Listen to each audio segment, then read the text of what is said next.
Carla naglalakad sa altar ng simbahan. And hello guys, once again, welcome back to my channel. Panibagong araw at syempre panibagong reaction video na naman ang ating pag-uusapan ngayon.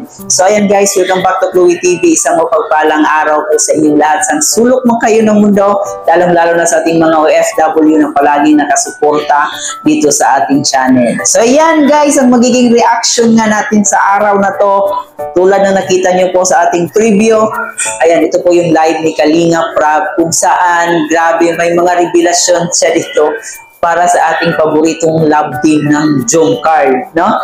Maraming nag-aabang at marami talagang nami-miss dito sa Jomcar kasi medyo matagal-tagal na yung last update, yung last part, yung episode 49, mga 10 days na ata or 9 days. So talagang matagal-tagal na at marami nang nag-aabang kung kailan kaya yung part 50. Alam ko kayo guys, mga Jomcar fans natin, alam kong inaabangan nyo rin to kung kailan kaya mangyayari yung part 50. So hintay-hintay na lang muna tayo kasi ngayon malalaman natin kung ano yung plano ni Kalinga Prab dito sa ating Jomcar. Mapanood natin at bibigyan natin ng reaction yung clip video na kinuha natin mismo sa kaniyang live. Pero syempre, bago ang lahat, baka naman kung gusto mo na ganitong klaseng reaction video, huwag kalimutan mag-like, share, comment dito sa ating channel. Paki-share na rin po ito guys para mas mapanood pa ng ating ibang Kalingap supporters at lalong-lalo na sa ating mga solid Jomcar supporters. Ayan. And syempre guys, huwag din natin kalimutan, no? Palagi ko itong sinasabi sa inyo guys kasi ito yung karapat-dapat na suportahan po natin ang pinakaama ng Kalingap, si Kuya Bal Santos Matubang, si Ate Edna Vlogs, si Kalinga Prab, at syempre si Jack Matubang. Suportahan po natin ating K-Boys, Kalingap Partners, at syempre ang ating mga charity vloggers sa Pilipinas. So ayan, huwag na natin patagalin pa, panoorin natin to video clip na to. Jomcar yung pinakamatagal nating hindi na-vlog sa tatlong love team. Kaya Jomcar muna po tayo. Ayan, maganda yan Kuya Rab, no, na Jomcar muna kasi marami talagang nag-aabang at marami ang namimiss sa Jomcar. Lalong-lalo na yung mga senior citizen natin dyan. Mahal na mahal nila yung Jomcar guys, no? Marami talagang nag-aabang, syempre yung mga OFW natin na walang libangan, di ba? So, marami talaga ang namimiss dito sa Jomcar. Kaya naman, Kuya Rab, pa-request, baka Jomcar naman, no? Bukas. So, next nating aabangan yan. Muna tayo mga Kalingap. Kasi huling upload natin, Dan-Joy, di ba? Bago mag-Dan-Joy, Edsy. So, dito kami ngayon sa Naga po. Uwi na rin po kami mga Kalingap. Mamayang hapon ma-vlog po kami ng Jomcar. Ayan, sa mga nakakamiss si Jomcar. Ayun na nga guys, magandang balita kasi ayan, meron ng tipping. Yan. Talagang maraming nag-aabang maraming naghihintay talaga dito sa Jomcar. Ayun, hindi naman kasi nakakasawang panoorin yung kilig factor ng ating Papa Joms at Baby Carla, no? Talagang iba yung banat ni Papa Joms, no? At syempre, namimiss ko din yung tawa ni Carla. Talagang iba yung tawa ni Carla Sobrang napakaganda pakinggan ng tawa ni Baby Carla. Alamin po natin kung anong update sa kanilang dalawa. Ano na ba ang sitwasyon? Ano na ba ang kanilang status? Alamin din natin. Siyempre, kamustahin din natin si Carla, no? Hindi lang naman about sa kanilang sa kanilang dalawa. Sa kung ano meron sila. Kundi, pati na rin sa sa beneficiary natin na si Carla. Kung kumustahin natin siya. Yung start pa lang kasi yung pasok, diba? Ayan, tama nga Kuya Rab, no, na kumustahin natin si Carla kung kamusta yung mga first day of school niya. Ayan. Kasi college na si Carla, talagang marami yung marami yung mga mangyayari pag college life, diba? Iba kasi pag high school. Dito sa college talagang iba-iba yung makasalamuha mo. And ayun, kamusta na kaya yung pag-aaral niya? Sa totoo lang, namimiss ko na rin po ang Jomcar. Ayan,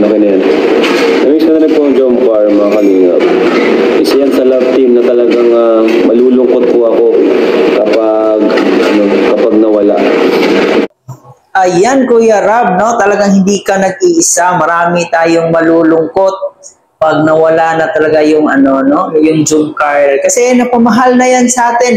At talagang hindi na mawawala yung ano, yung pagpapasaya nila sa atin.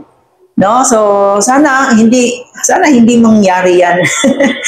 We always pray na ano lang, palagi lang nating makikita itong dalawa na to, si Papa Joms at si Bibi Carla, kasi marami talaga ang masasaktan at malulungkot, lalong-lalo na yung mga solid Jumcar fans, o talagang marami palaging nag-aabang yan eh. And ayan, siyempre, hindi lang si Kuya Rab talaga ang malulungkot, tayong lahat malulungkot, tayong mga nagmamahal sa Jumcar. So sana wag naman muna, or wag muna na mawala itong Jumcar. Ay, lungkot to. Lalo pag narinig ko yung mga music nila, no? Di ba mga kalingap? Marinig na natin music nila, talagang malulungkot na tayo, di ba? Gaya nito.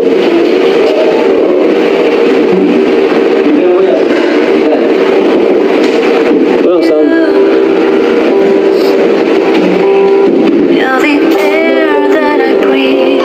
Sabihin nga, grabe, di ba mga kalingap, no? Sana wag mawala ang Jumcar, mga kalingap.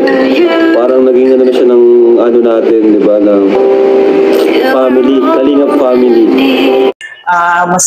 Mas minahal natin lalo yung Jumcar dahil sa kanta na to, guys, no? Kasi napakaganda ng meaning ng kanta na to. Talagang fit na fit sa kanilang dalawa. And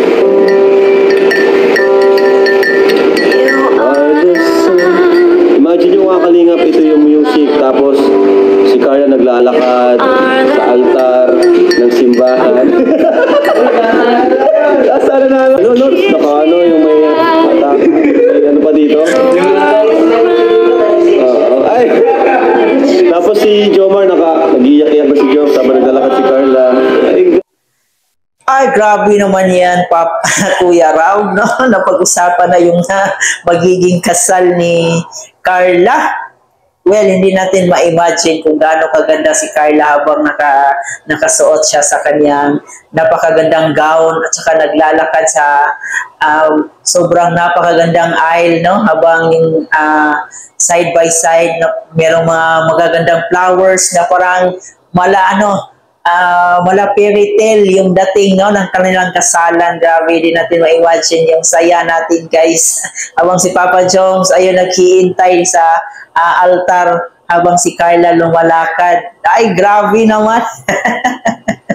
Grabe talaga itong si Kuya Rab, no? Pero hindi pwedeng hindi malayong mangyayari yan kung sila talaga yung kung sila talaga yung masasabi nating magkatuluyan sa bandang huli, di ba? Pero sa ngayon, guys, baka may iba na namang dyan, magko-comment na puro kasalan yung pinagsasabi. Content lang po yan, di ba? For content lang, no? Huwag muna ngayon kasi nandyan pa nag-aaral pa yan si Carla. Importante makapagtapos ng pag-aaral. Pero mas maganda na ito, mangyayari talaga na parang kinasal sila, no? Mangyayari sa serye. Dito sa serye mismo, hindi sa totoong buhay. No? Yung kasalan sa totoong buhay, mamaya na yan, no? Pag nakapagtapos na si Carla at magiging sila ni Jomar, so mangyayari na yan sa totoong buhay nila. Pero dito sa serye na to, sa Jumcar, nako, talagang siguro ang daming dyan, ang daming kikiligin talaga overload siguro yung kilig dyan, no? Pag nangyari yan. Yun na-imagine ko sa sa music na to eh. Ha? Tapos si J-Bar eh.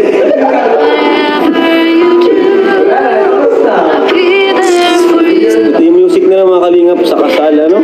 Grabe. So, yan guys, no? Talagang grabe itong si Kalingap Rab. At hindi rin naman natin ma-imagine kung nangyari ito mismo sa serye. Jomcar, no? Magkaroon sila ng kasalan, no?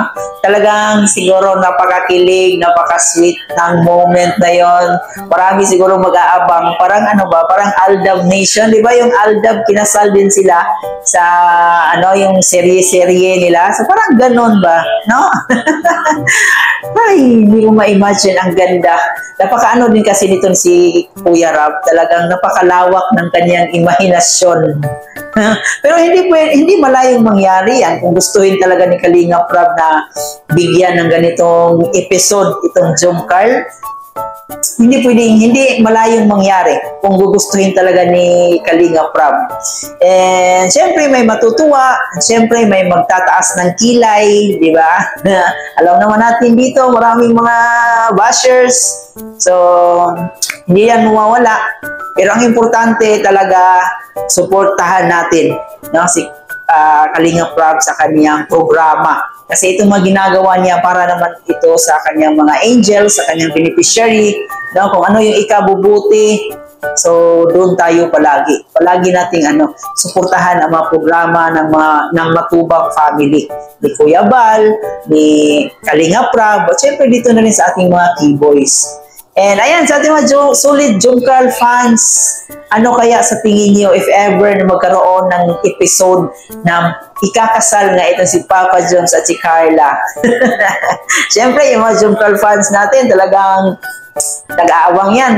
Masayang-masaya siguro yan pag nangyari. Pero yung mga dyan, yung mga bashers, talagang iisa yung mga kilay ng mga yan, no? Sasabihin na naman ay walang ibang ginawa kundi paglalandi-landiin yung mga key angels. For content lang naman yan. Sabi nga ni Kuya Rab, for content only. Sabi nga nila, palaging sinasabi to ni Kuya Bal na wag seryosohin yung mga love team kasi nga love team lang po yan. Hindi yan real life. No? Kung sila man, magiging sila man, in the future, pag tapos na silang mag-aaral, so mas maganda. Diba? Sa ngayon, for content only muna lahat yan. So hanggang dito na lang muna guys sa reaction video natin. Sana nag-enjoy kayo. Please don't forget to like, share, comment, at baka naman pa-subscribe na rin po. So muli po guys, hanggang sa sunod na reaction natin. Thank you for watching.